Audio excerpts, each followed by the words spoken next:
Hello everyone. Today we are going to do chapter 8 Jalebis. Jalebis, as we all know, is an Indian sweet. So, guys, let's see what this story is all about. This is the story about an honest little boy who wishes to eat an Indian sweet, jalebi, out of the money which has been given to him as school fees by his parents. तो ये story एक छोटे से बच्चे की है जो कि अपने स्कूल फीस से जलेबी खरीद के खाना चाहता है। There is a lot of indecisiveness going on in his mind whether he should eat the jalebis or not with the money given to him for paying fees. At last, he gives into the cravings and buys jalebis, and we will have to see the aftermath of his act. तो at last उसके दिमाग में बहुत सारा confusion रहता है कि उसे ये जलेबीज खरीदनी चाहिए कि नहीं चाहिए, और आखिर में वो अपने इस लालच के आगे झुक जाता है और वो जलेबी खरीद लेता है। और इस स्टोरी में यही है कि उसके बाद क्या होता है।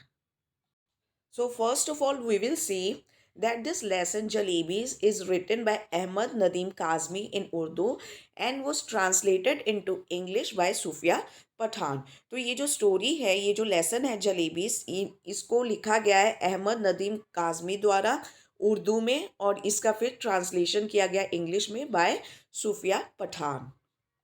An honest boy on his way to school carrying money in his pocket to pay the school fees, कि एक ईमानदार लड़का अपनी पॉकेट में स्कूल की फीस लिए हुए स्कूल जा रहा है।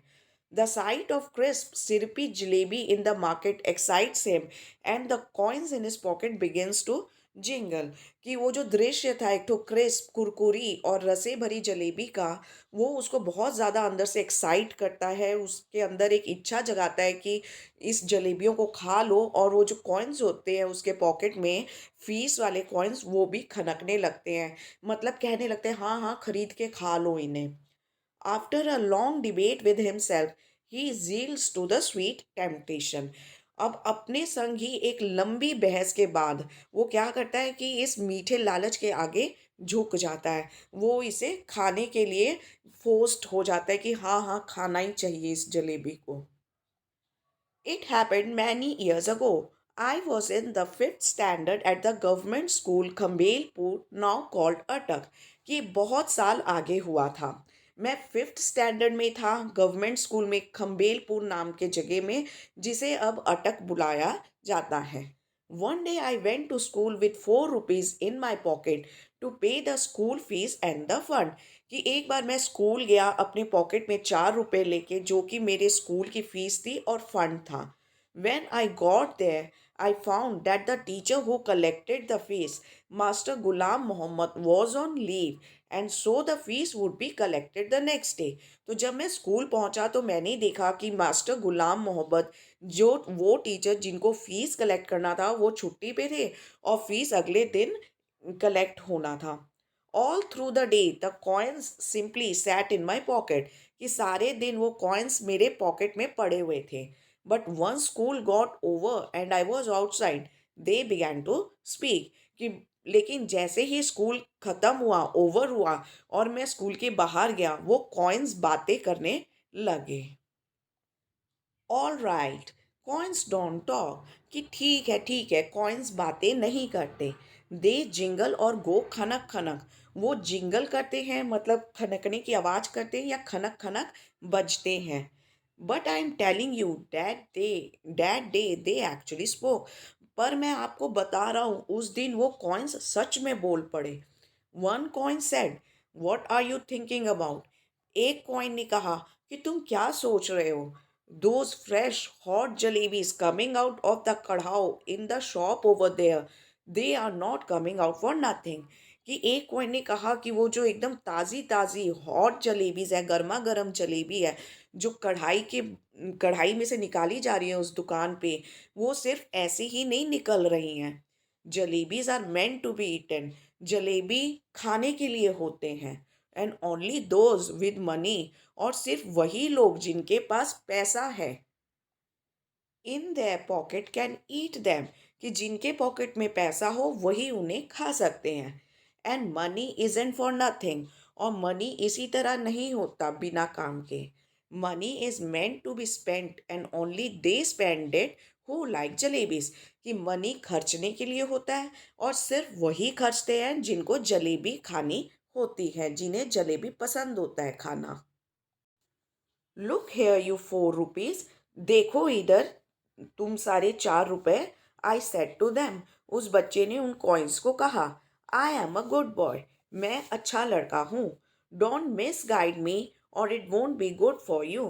कि मुझे बहकाओ मत, मुझे गलत रास्ता मत दिखाओ, नहीं तो तुम्हारे लिए अच्छा नहीं होगा। I get so much at home that I consider even looking at something in the बाजार अ sin। कि मुझे मेरे घर पे इतना मिलता है कि बाजार में किसी चीज़ की तरफ देखना भी मैं सिन या पाप समझता हूँ। Besides you are my fees and fund money. Besides यानी इसके अलावा तुम मेरी फीस हो और फंड के मनी हो। If you if I spend you today, then how shall I show my face to Miss Master Ghulam Muhammad in school tomorrow? And after that to Allah Mia at Qiyamah। कि अगर मैं आज तुम्हें खर्च कर देता हूँ तो मैं कल को अपने टीचर मास्टर गुलाम मोहम्मद जो कि फ़ीस कलेक्ट करते हैं, उन्हें कल मैं अपना चेहरा कैसे दिखाऊंगा स्कूल में। और उसके बाद अल्लाह मियाँ यानी गॉड को क़यामत वाले दिन अपना क्या चेहरा दिखाऊंगा। क़यामत वाले दिन वो कहते हैं ना कि जिधर सही गलत का फैसला होता है। तो मतलब यहाँ तक हम देख सकते हैं कि the little boy already knows that he is doing up to something wrong. वो कुछ गलत ही करने जा रहा है। You probably don't know it, but when master Ghulam Mohammad gets angry and makes you stand on the bench, he simply forgets to let you sit down till the last bell rings। कि शायद तुम्हें पता नहीं है, प्रोबेबली यू डोंट नो, कि जब master Ghulam Mohammad गुस्सा हो जाते हैं और तुम्हें बेंच पे खड़ा कर देते हैं तो वो लास्ट बेल तक भूल ही जाते हैं कि वापस बिठाना भी है उस बच्चे को। मतलब कि सारे दिन बेंच पे खड़ा रहना पड़ता है। So it's best you stop chewing at my years like this and let me go home straight. तो यही सबसे बढ़िया है कि तुम मेरे कान खाना बंद करो और मुझे सीधा सीधा अपने घर जाने दो। The coins disliked what I had said so much that all of them began to speak at the same time।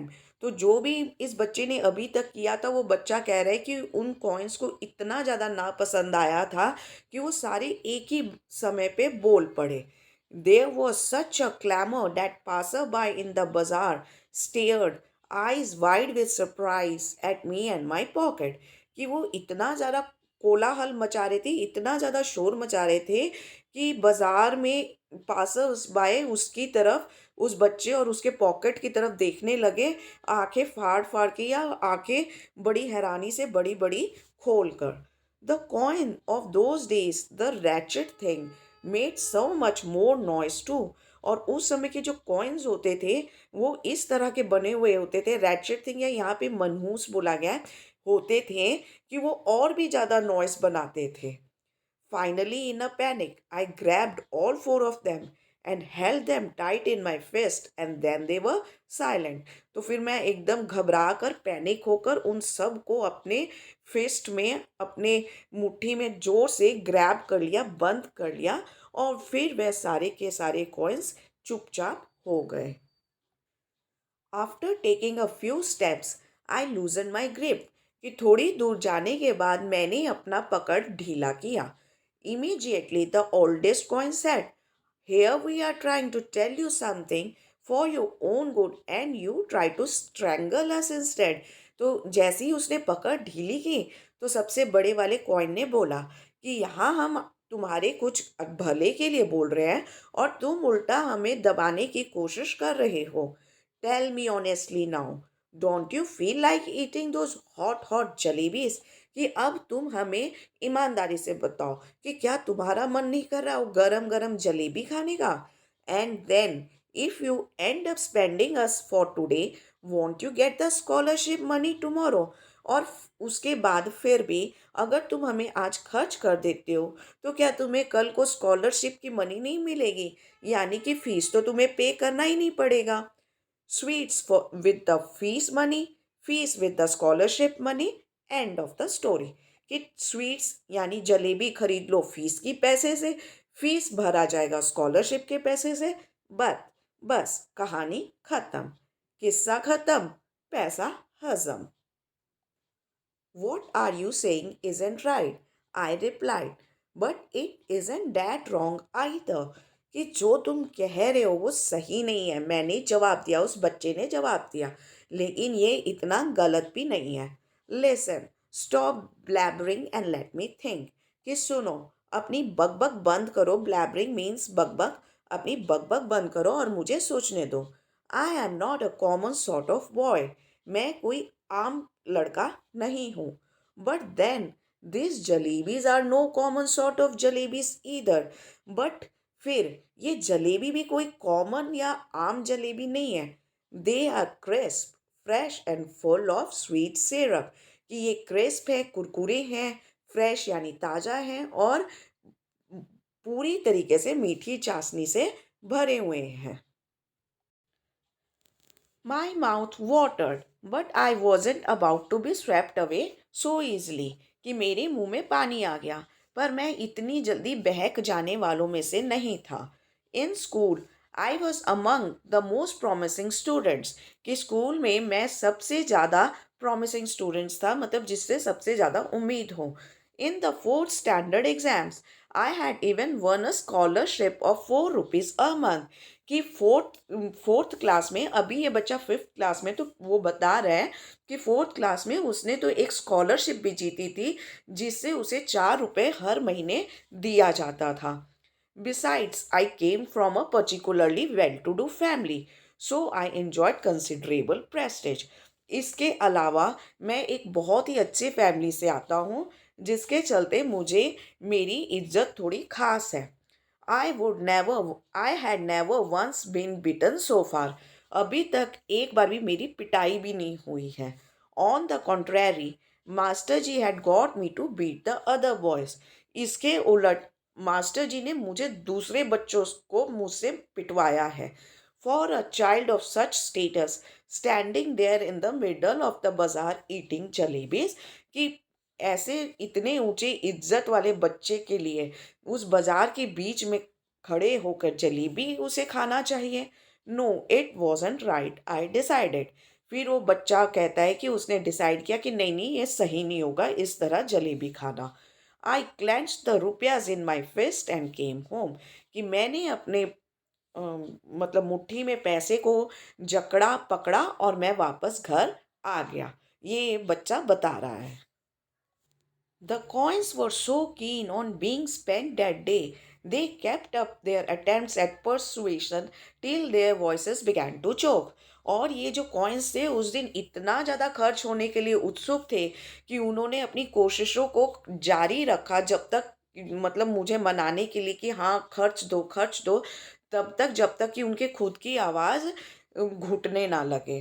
When I reached home and sat on the bed, they began to speak। जब मैं घर गया, bed पे बैठा, वो फिर बोलने लग गए। I went inside to have lunch, they began to shriek. जब मैं अंदर लंच करने गया, वो कट कट करने लगे। श्रीक मीन्स कट कट। Thoroughly fed up, I rushed out of the house barefoot and ran towards the बाजार। अब तो मैं पूरी तरीके से फेड अप हो चुका था, इसीलिए मैं घर के बाहर नंगे पाँव निकला और बाजार की तरफ भागा। Terrified I was, but quickly I told the हलवाई to weigh a whole rupee worth of jalebis। मैं टेरिफाइड था, डरा हुआ था, फिर भी मैं फटाफट हलवाई को बोला कि पूरे ₹1 की जलेबी तोल दो। His astonished look seemed to be asking where I had the hand cart in which I would carry all those jalebis। और वो जो हैरानी वाला लुक था हलवाई के मुंह पे, वो इस बच्चे से पूछ रहा था कि तुम्हारे पास ठेला गाड़ी कहाँ है, हैंड कार्ट कहाँ है, जिस पे ऊपर रख कर तुम ये सारी जलेबियाँ ले जाओगे। इसका मतलब ये है कि ₹1 में बहुत सारी जलेबी आने वाली थी। Those were in expensive times. वो सस्ता समा था। ₹1 fetched more than ₹20 does nowadays। उस समय ₹1 में ज़्यादा जलेबी आती थी आज के ₹20 के मुकाबले में।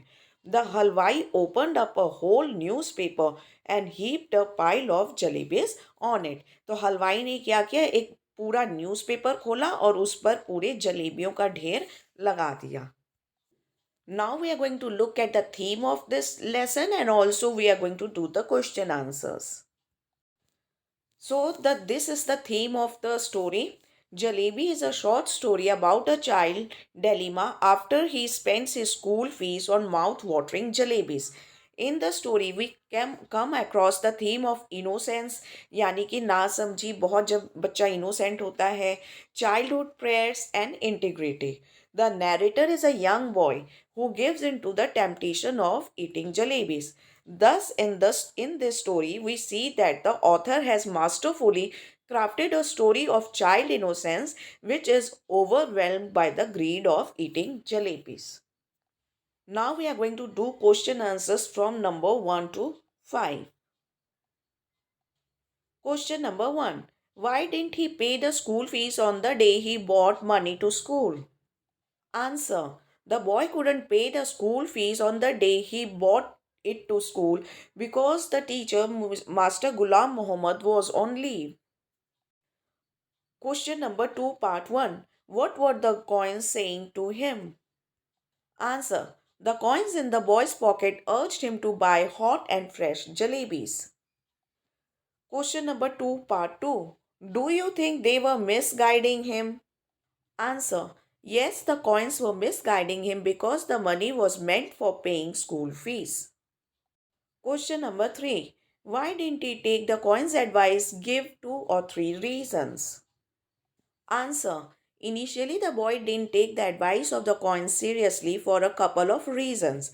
He could not spend the money meant for paying school fees on jalebis. Secondly, the boy knew the harsh nature of the nature of the master and the punishment.